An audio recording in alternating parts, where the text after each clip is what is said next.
पूरे रास्ते घर जाते वक्त रोने लगा। 47 मिस्ड कॉल्स। उसने लिटरली सीने में दर्द का नाटक स्टार्ट कर दिया। एक मेरा वेट बहुत ज्यादा गिरता जा रहा है। 2026 इज नॉट फॉर मी। मुझे ब्रेकआउट्स हो रहा है, मेरा वेट आई थिंक गिर रहा है और मैं बिल्कुल जिम जाना पसंद नहीं कर रही। All I am eating is junk. और मेरा वेट नहीं बढ़ रहा है, मुझे ब्रेकआउट्स हो रहे हैं क्योंकि all I am eating is junk. 2026 is not for me. अच्छा खासा लाइफस्टाइल सेट किया था कि हेल्दी खाना खाऊंगी। हेल्दी जो यहाँ पे ब्रेकआउट हुआ है इस वजह से मैंने यही किया। It's a girl math. Pimple छुपाने के लिए उसको दिल बना, दिल या तिल। दिल से याद आया, आज की वीडियो के बारे में बात करते हैं। हम सभी ने बचपन में फिल्मों में देखा है कि हीरो हीरोइन के लिए कुछ भी कर सकता है और वही ट्रू लव है। मैंने भी यही सोचा था जब मैं उससे मिली, पर मुझे क्या पता था कि वही प्यार मुझे थेरेपिस्ट के कैबिन तक ले जाएगा। मैंने कभी सोचा भी नहीं था कि किसी का शिद्दत वाला प्यार, लिटरली किसी का शिद्दत वाला प्यार मुझे बीमार कर सकता है। सच अ ड्रामेटिक इंट्रो। एक दिन की बात है, हम एक पार्टी में थे। मैं अपने बचपन के दोस्त से मिल रही थी। हम सब हंस रहे थे और तभी मेरा बॉयफ्रेंड मेरे पीछे आके खड़ा हो गया। उसने गुस्सा नहीं किया, चिल्लाया नहीं, बस मेरे कान में आके धीरे से कहा, मे बी तुम इसके साथ मुझसे ज्यादा खुश दिख रही हो। शायद मेरे साथ तुम इतना नहीं हंसती। बस उस एक सेंटेंस ने मेरी पूरी रात खराब कर दी। पूरे रास्ते घर जाते वक्त रोने लगा।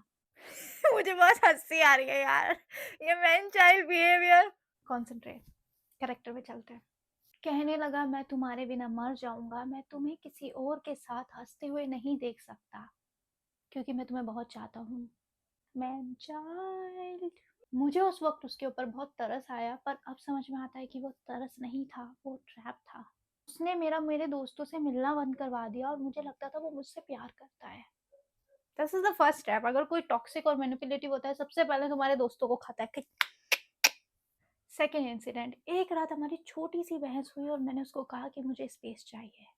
एंड फिर उसके बाद उसने अपना हाथ दीवार पे मारा और उसके हाथ से खून निकलने लगा और वो मेरे पैरों में गिर गया और रोने लगा कि तुम्हें मुझसे दूर जाना है, अगर तुम मुझसे दूर गई तो मेरी जान निकल जाएगी।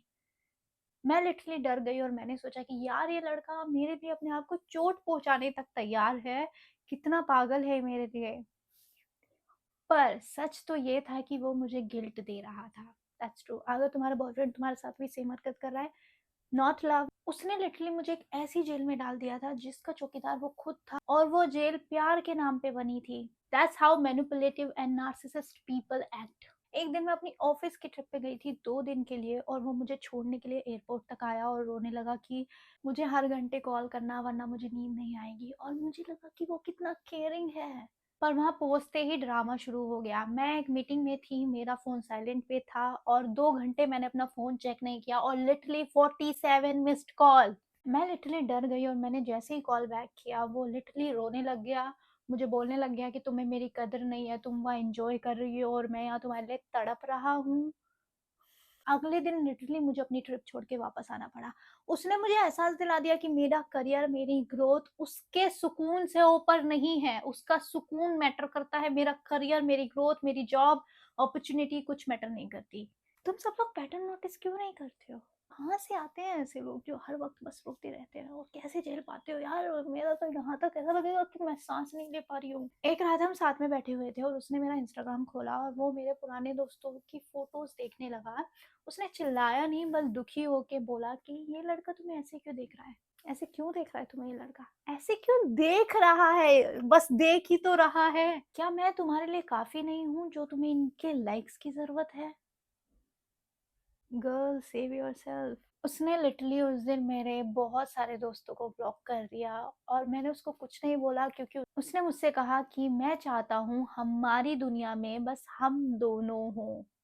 Social awareness, social group, friends, तुम्हारी पर्सनल इंडिपेंडेंस कुछ भी ना हो, सिर्फ हम दोनों हो।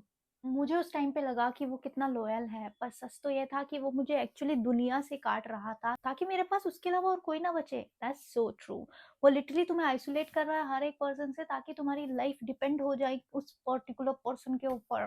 तुम्हारी इंडिपेंडेंसी खत्म कर रहा है। जो मैनिपुलेटिव और नार्सिसिस्टिक लोग होते हैं वो यही करते हैं, वो तुम्हारे आसपास से हर किसी इंसान को दूर कर देंगे, तुम्हारी इंडिपेंडेंसी खत्म कर देंगे और तुम्हें इतना खुद के ऊपर डिपेंड बना देंगे, तुम्हें पता भी नहीं चलेगा, और वो बस प्यार-प्यार में ऐसा करेंगे, कोई नफ़रत नहीं करेंगे, तुम्हें प्यार करेंगे, लेकिन उस प्यार-प्यार में तुम्हें बेसिकली तुम्हें एक हैंडीकैप बना देंगे, और उस हैंडीकैप को सिर्फ़ एक ही ऑक्सीजन चाहिए, उस नार्सिसिस्ट पर्सन का, otherwise you are useless, useless. मेरा बर्थडे था और मेरी फैमिली ने मेरे लिए बर्थडे पे एक सरप्राइज़ प्लान किया था। मैं बहुत खुश थी, सब बहुत खुश थे, लेकिन जैसे ही हम सब केक काटने के लिए गए, उसने लिटरली सीने में दर्द का नाटक स्टार्ट कर दिया। सब डर गए और या पार्टी रुक गई।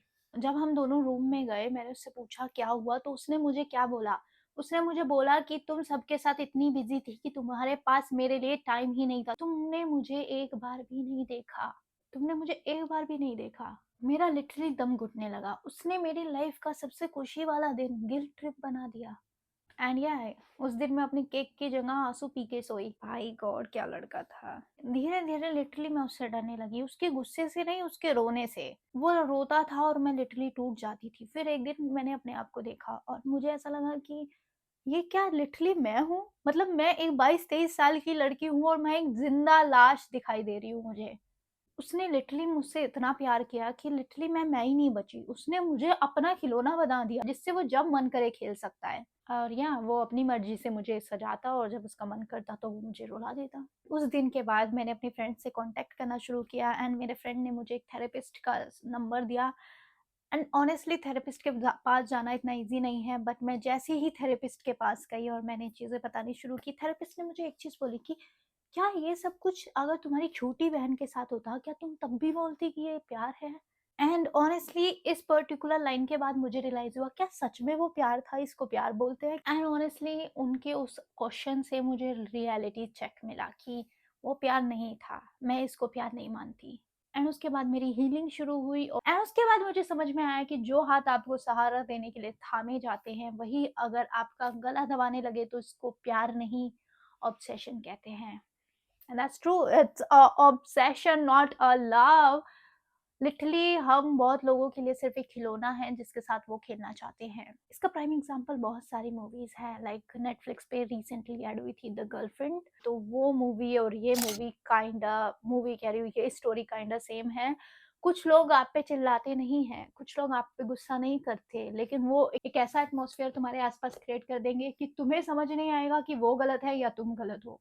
ऐसे लोग ही सबसे ज़्यादा खतरनाक होते हैं। फक बॉय खतरनाक नहीं होते, ऐसे लड़के ज़्यादा खतरनाक होते हैं। So that's it for this story. अगर तुम्हारे साथ भी सेम चीज़ें हो रही हैं तो it's your time to wake up and या बाय बाय, टेक केयर।